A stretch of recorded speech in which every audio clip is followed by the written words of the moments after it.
Glad you're all out here tonight. We've got an excellent program here, but before we get into all that, I've got a few introductions and announcements to make. Why don't we do some just introductions so people know who's here tonight. Obviously we have our speaker, Kelly Short. Kelly, why don't you stand up?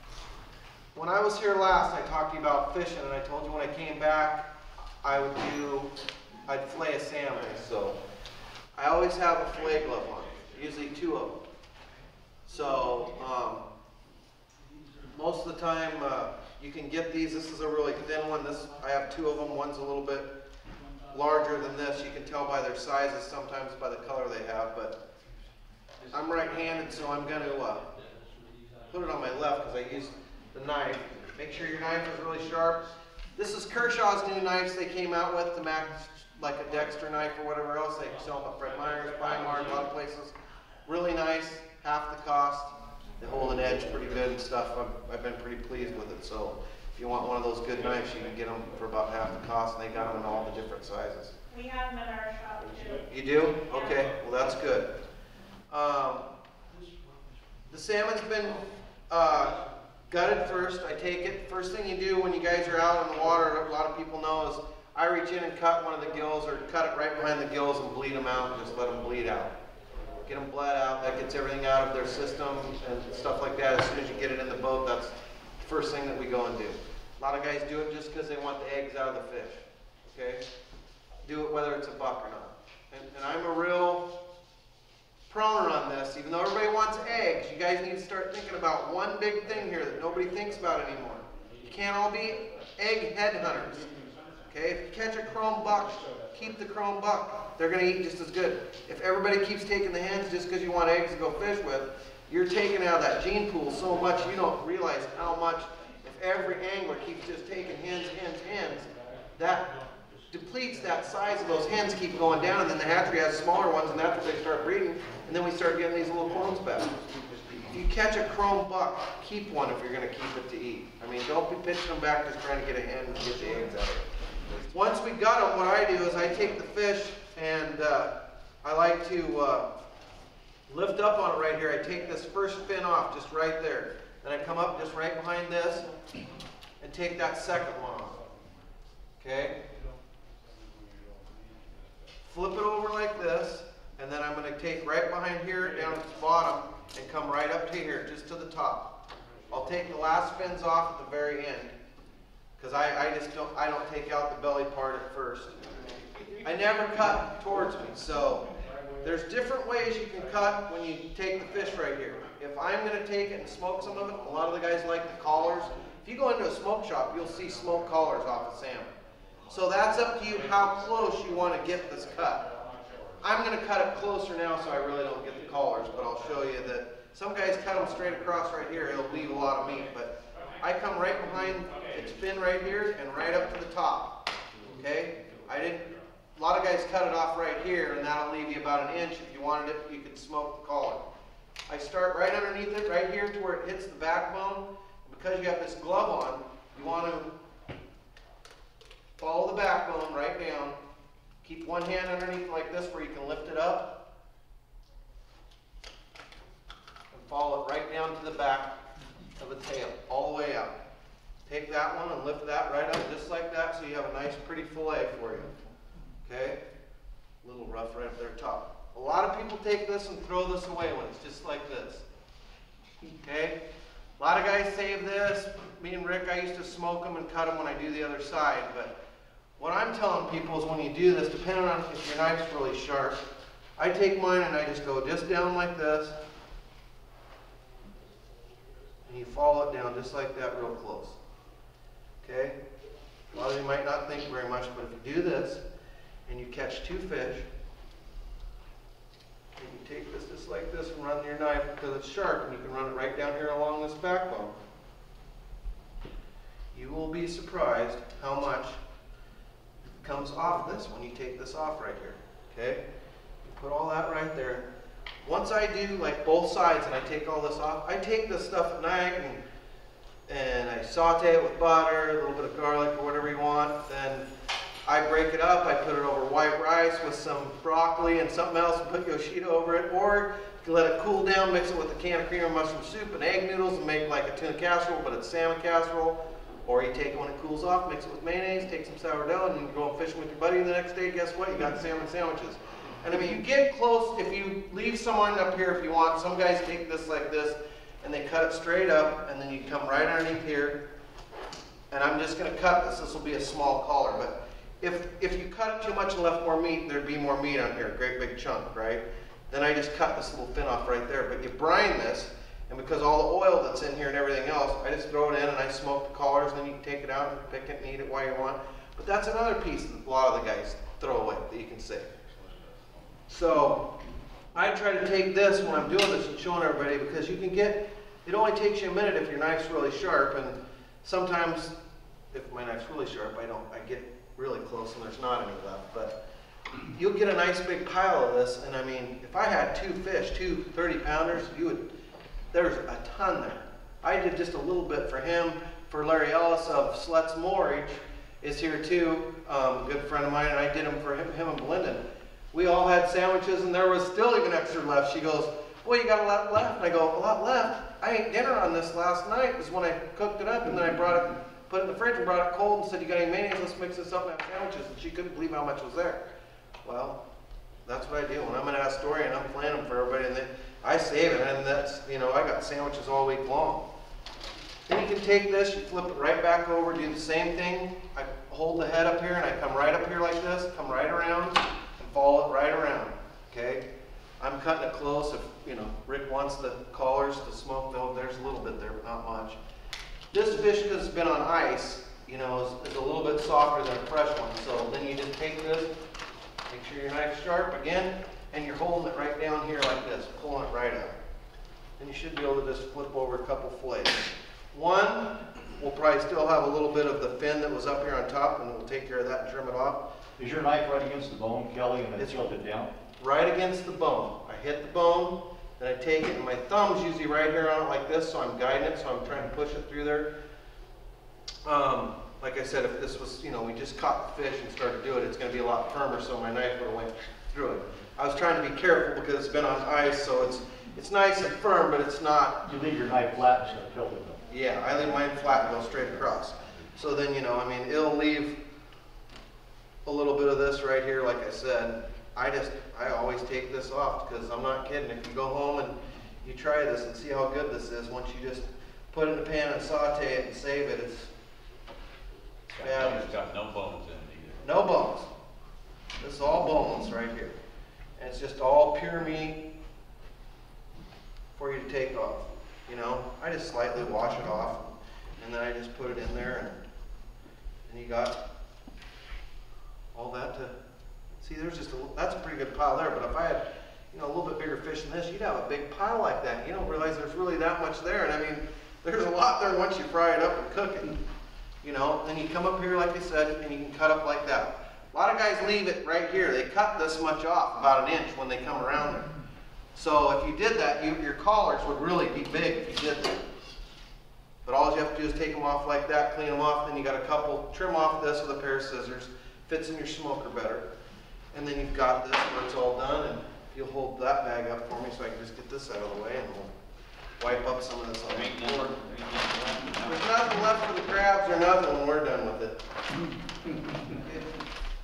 Once I get this fillet off like this, usually I take it right back here by the tail. If you just stick your knife in here and make a little thing like this, I always make a little hook on them to hold them, just like this. We don't want to wash our fish off with a bunch of water because the table's already slimy. I pull these off, I hose everything off in between when I'm cleaning fish, between each step. I mean, these guys have saw me. I mean, I'm pretty critical about doing that and cleaning it up. I mean, if I had a hose, I would have cleaned this between each one, just because that's how I want it. I don't want it down there. I'm going to take off the rib bones down. This finger always guides it when I'm doing it. Everybody says, well, how do you get that just like that? Well, you got your fillet glove on, so you're going to leave that down flat. But when I start up here, I make one cut and bring the knife slowly all the way back here to the back. I don't want to go back and forth. So that's going to lift it up. So then the next one, we're going to go right there, and I'm feeling it touch my hand. So I'm lifting up just underneath here. and I'm bringing it up towards my hand.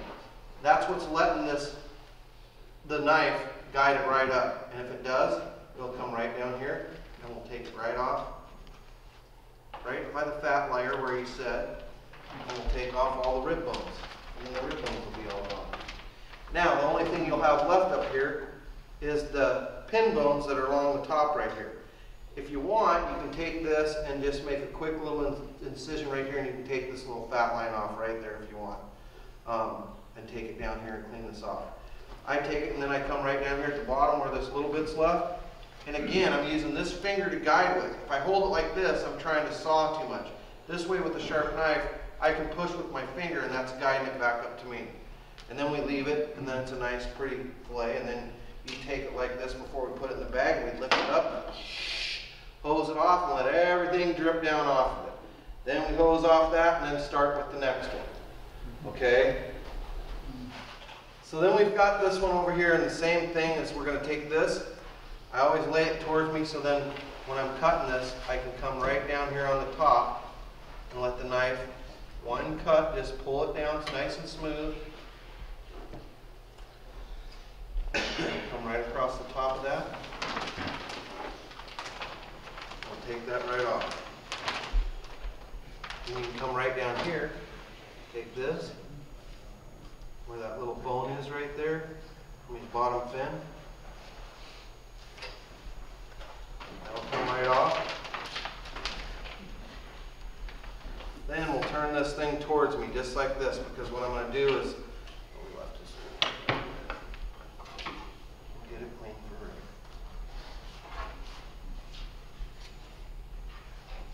Same thing here. My finger goes like this. I'm going to come right on top of those rib bones right there and just get it started. Okay? Then we'll start right here at the top, and we push up a little bit with our finger. We're guiding this up as we come up, and it comes right out by the bottom, and that way you can take these rib bones off.